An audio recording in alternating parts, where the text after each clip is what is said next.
Semakin saya baca hadis Nabi, makin kuat keyakinan saya, makin kuat iman saya, makin hilang keraguan saya bahwa yang berbicara ini bukan manusia biasa, tapi dia dapat wahyu dari Allah. Wa ma yantiqu anil hawa in huwa illa wahyun yuha, melainkan wahyu dari Allah Subhanahu wa taala. Yataqarabuz zaman, masa begitu cepat berlalu tak terasa. Sebulan seperti sepekan, sepekan seperti sehari, sehari seperti sesaat.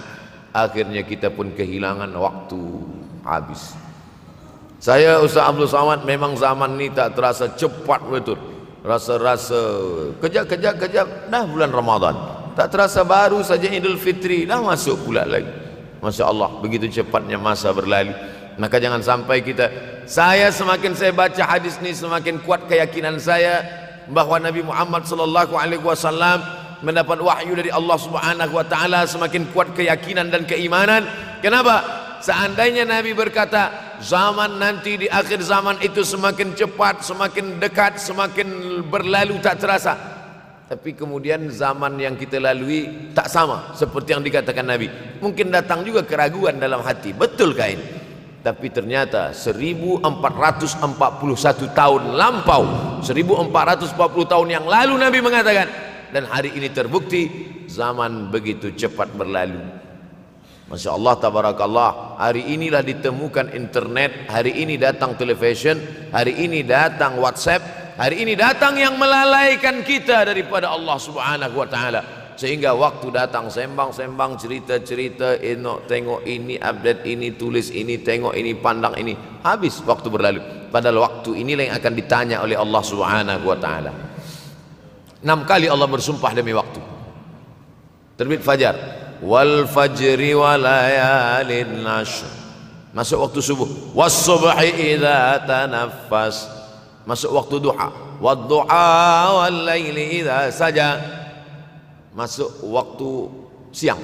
Wan nahari idza tajalla, masuk waktu asar. Wal asri innal insana lafi khusr, masuk waktu malam. 2 kali Allah bersumpah demi waktu malam. Wal laili idza saja wal-laili idza yaghsha. Kenapa hadis ini yang Ustaz bahaskan?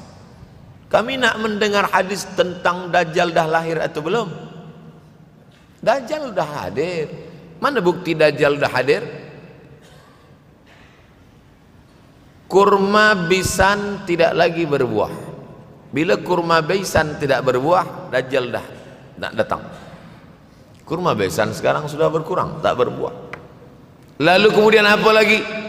Ain Zughar, mata air dari Ain Zughar sudah kering, sudah kering. Oleh sebab itu, tapi manakala dulu datang Habib Umar bin Hafiz, saya hadir majelis itu, adalah seorang bertanya, Habib, ya, Imam Mahdi dah lahir atau belum?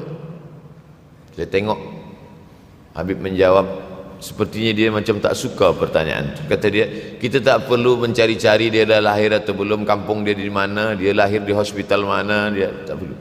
Yang perlu kita siapkan adalah iman dan takwa pengetahuan kita, supaya kita jangan sampai terkecoh, supaya kita boleh membezakan mana hak, mana batil, mana betul, mana salah, mana lurus, mana bengkok, mana hitam, mana putih.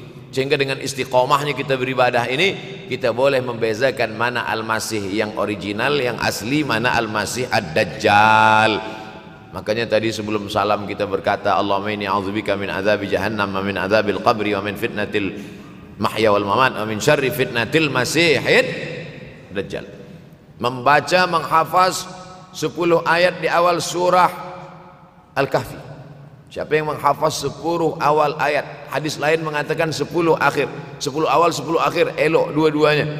Tapi Masya Allah, tabarakallah, anak-anak kita yang pakai jubah, pakai sorban putih ini, daripada tahfiz Quran, mereka tidak hanya menghafaz 10 awal 10 ujung, dari awal sampai ujung dia hafaz, 30 juzuk dia hafaz.